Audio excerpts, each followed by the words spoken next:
UJumbo ubonga uKhuzani ngokumfaka emabhincini udaba kwiLanga News page 5 luke labikwa-ke izolo lo daba lolo lu-advertise ku-Facebook selukhona-ke. Lolo daba lolo lufundeka kanje: umculi we-gospel ubonga uKhuzani wangenisa nasemabhincini. Indaba ibhalwe uMthobisi Sithole. Siphinde sikubingelele into efana ukuthi TV le. Lapha-ke sixoxa ngey'nto ey'ningi including izinto related to umaskandi. Njengamanje sibheka-ke uJumbo insizwa le umculo we-gospel ukuthi yena iveza iqhaza elibanjwe uKhuzani ukuthi egcine ekwazi ukuthi noma ewumculo we-gospel agcine amabhinca esemukela ekwazi nokuphefoma-ke iy'ngoma zawo since esemningi emcimbini-ke kamaskandi. Uthi uqhakambise ukulekelelwa ngumculi kamaskandi empumelelweni yakhe umculi we-gospel uLwando Jumbo Nyangiwe.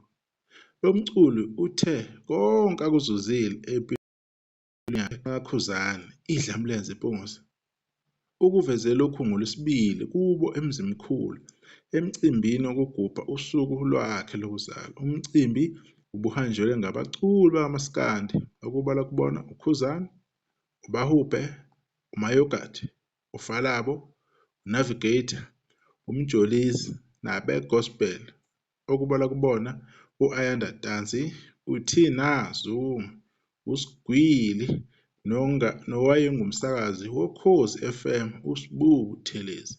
UJumbo uthi usekwazile ukwakha umuzi wakubo waba muhle ngenxa kaKhuzani owamethula endimeni yamabhinca wamupha isinkwa. Njengoba ngigubha usuku lwami lokuzalwa nje ngithe mangibize uKhuzani ukuze ngimkhombise umuzi kababa esengiwakhile ngenxa yokulekelelwa nguyena. Imali eningi yokuqasha kwami emculweni ngiyithole ngemicimbi engethulwa kuyona nguKhuzani okwazile ukungivulela imicimbi eminingi kumaskandi wangenza umfowabo. Kwesinye isikhathi bengifika emicimbini yamabhinca ngicule izingoma zakhe ekubeni abantu belinde yena. Konke lokhu okuhle okubonakala emzini kababa kungenxa yezithelo zakhe. Ngibonga ukuthi ukwazile ukungenza umfowabo.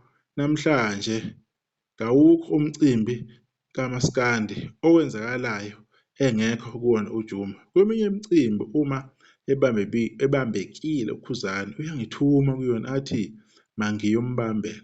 Abalandeli bakhe bayangithanda, bayangihlonipha ngoba bayazi ukuthi ngiseduze kwenhliziyo yakhe, kusho uJumbo.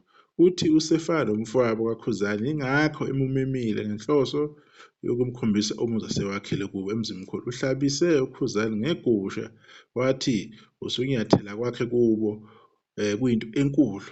Ngakolunye uhlangothi uKhuzani uthe ukwazana kwakhe noJumbo kwenzeke eminyakeni eminingi edlule. Uthi ngesikhathi beqala ukubonana ubefika uJumbo ame ewindini lemoto yakhe uKhuzani njengoba kwenza abalandeli uma bejabulela osaziwayo. Ngaleso sikhathi ubengakadumi emculweni afike anginike i-CD yakhe ecele ngimlalele. Kwesinye isikhathi angiculela bukhoma nezingoma zamaskandi kodwa bengimangazwa ukuthi lo muntu ungumculi we-gospel. Kuqale lapho ukuthi ngibone ikhono lakhe. Kuthe uma kudlula emhlabeni uSifiso Ncwane okunguyena obekwazi ukufika emcimbini yamabhinca anyakazise inkundla yonke, ngase ngiphakamisa igama lakhe uJumbo kuyimpucuzeko ukuba abizwe azibonakalise. Kuqale lapho-ke ukuthi izinto zakhe zihambe kahle endimeni yamaskandi. Kusho bani-ke uKhuzani. Sibonge kakhulu udaba oluhle kangaka olubhalwe uMthobisi Sithole. uJumbo Nyangiwe eveza-ke iqhaza elibanjwe uKhuzani mfowampungoso ukuthi yena asebenzisane naye kahle emculweni, especially emcimbini kamaskandi le uJumbo obenokubonakala kuyona. Uveza ukuthi ube nesandla-ke esikhulu-ke umnumzane Mpungose ukuthi uJumbo agcine ezibonakalisa ithalente lakhe, bagcine sebemqasha bona abahle bemcimbi bebona leli thalente leli alivezayo ekubeni engumculi we-gospel. Sophinde sikhumbule-ke uJumbo ukuthi laphana-ke uwina ama-awards amaningi including ne-award enkulu yengoma eyahamba phambili laphana-ke kuma-Crown Gospel lapho ebashiya bonke emakhanda. Namanye ama-awards akhona laphana-ke under-ke i-gospel. Uhlale entertainer-ke uJumbo emicimbini eminingi, including nama-activation anokwenziwa uKhuzani. Nakuyigcwalisa e-Spring Picnic webonakala.